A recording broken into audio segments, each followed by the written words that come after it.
I chose OTC for engineering largely because it's affordable. It's very affordable. It's a great value. I mean, for what you get. But also they're very competitive. They've got a lot of good students coming out of them. They're really good at transferring.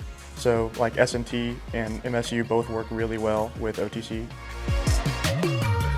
I've been at OTC since 2012. I really enjoy teaching. It's nice to interact with students, and it's also very interesting and nice to see students as they complete this program and then transfer to engineering schools and then are successful and they graduate and then get really good jobs. And it's interesting to see where they end up.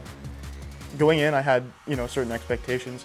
I would say they were met and some, like in a good way. So, for example, I was really nervous that it was going to be a lot different than high school.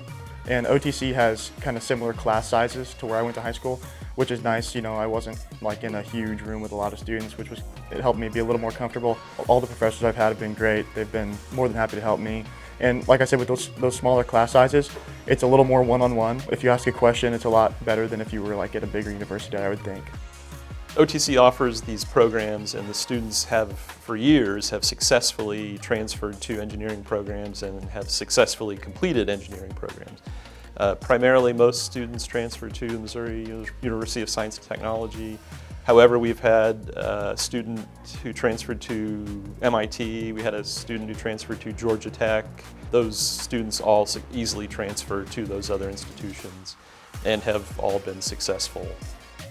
After graduation, my plan, I'd like to actually work aerospace. So what I'm technically doing right now is mechanical engineering, but they're very similar. So I'm going to do the mechanical program and then go back to school once I get out and do the aerospace program through S&T in Rolla is kind of my plan, but that only adds like a semester or two. It's not a huge difference.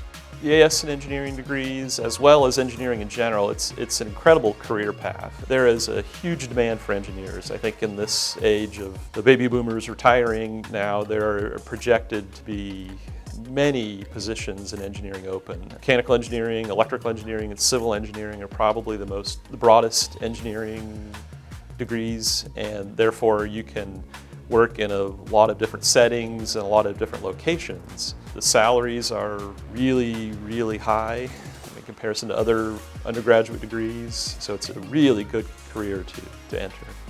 Some advice that I would give for a student coming into this program, I don't know, going into it I just kind of expected like a linear progression from high school. I think this would be anywhere, not just OTC, but college is just a step up. It's definitely a step up from high school, so a little bit harder, so definitely come in prepared.